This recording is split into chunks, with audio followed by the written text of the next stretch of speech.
disciples qu'elle avait vu le Seigneur et qu'il lui avait dit ces choses.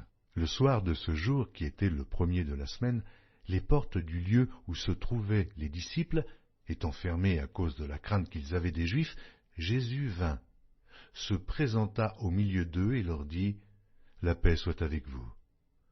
Quand il eut dit cela, il leur montra ses mains et son côté. Les disciples furent dans la joie en voyant le Seigneur. Jésus leur dit de nouveau « La paix soit avec vous. Comme le Père m'a envoyé, moi aussi je vous envoie. » Après ces paroles, il souffla sur eux et leur dit « Recevez le Saint-Esprit.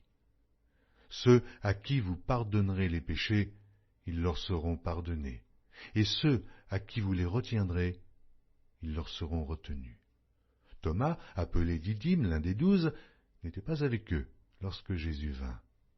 Les autres disciples lui dirent donc « Nous avons vu le Seigneur », mais il leur dit « Si je ne vois dans ses mains la marque des clous, et si je ne mets mon doigt dans la marque des clous, et si je ne mets ma main dans son côté, je ne croirai point. » 8 jours après, les disciples de Jésus étaient de nouveau dans la maison, et Thomas se trouvait avec eux.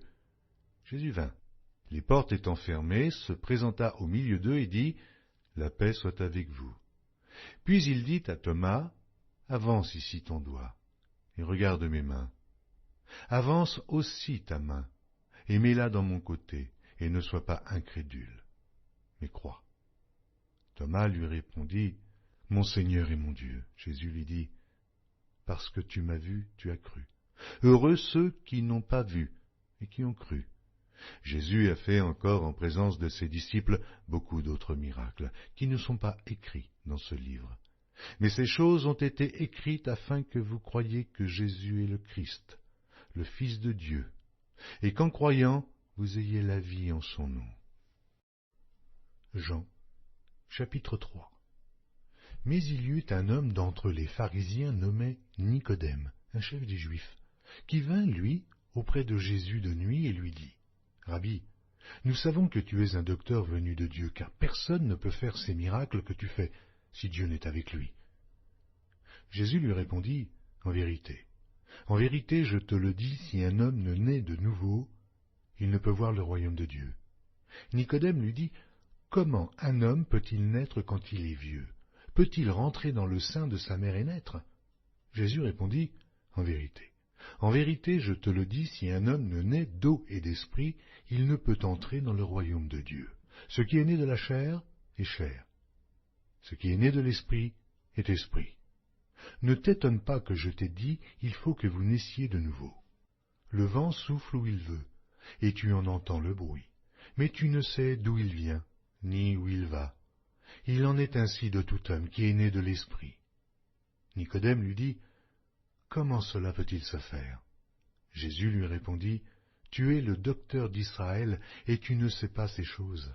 Ah, en vérité, je te le dis, nous disons ce que nous savons, et nous rendons témoignage de ce que nous avons vu, et vous ne recevez pas notre témoignage. » Si vous ne croyez pas quand je vous ai parlé des choses terrestres, comment croirez-vous quand je vous parlerai des choses célestes? Personne n'est monté au ciel, sinon celui qui est descendu du ciel, le Fils de l'homme, qui est du ciel.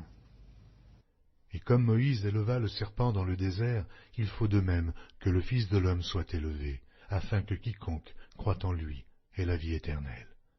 Car Dieu a tant aimé le monde qu'il a donné son Fils unique, afin que quiconque croit en lui ne périsse point, mais qu'il ait la vie éternelle. Dieu, en effet, n'a pas envoyé son Fils dans le monde pour qu'il juge le monde, mais pour que le monde soit sauvé par lui.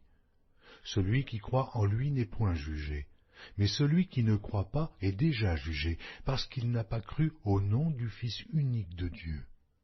Et ce jugement, c'est que, la lumière étant venue dans le monde, les hommes ont préféré les ténèbres à la lumière, parce que leurs œuvres étaient mauvaises.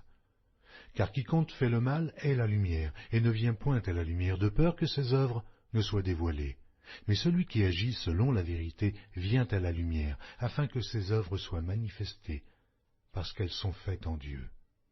Après cela, Jésus, accompagné de ses disciples, se rendit dans la terre de Judée, et là, il demeurait avec eux, et il baptisait. Jean aussi baptisait à Hénon, près de Salim, parce qu'il y avait là beaucoup d'eau, et on y venait pour être baptisé, car Jean n'avait pas encore été mis en prison. Or, il s'éleva de la part des disciples de Jean une dispute avec un juif touchant la purification. Ils vinrent trouver Jean et lui dirent, « Rabbi, celui qui était avec toi au-delà du Jourdain, et à qui tu as rendu témoignage, voici, il baptise, et tous vont à lui. » Jean répondit, « Un homme ne peut recevoir que ce qui lui a été donné du ciel. Vous-même m'êtes témoin que j'ai dit, je ne suis pas le Christ, mais j'ai été envoyé devant lui. Celui à qui appartient l'épouse, c'est l'époux. Mais l'ami de l'époux qui se tient là et qui l'entend éprouve une grande joie à cause de la voix de l'époux. Aussi, cette joie qui est la mienne est parfaite. Il faut qu'il croisse et que je diminue. Celui qui vient d'en haut est au-dessus de tous. Celui qui est de la terre est de la terre.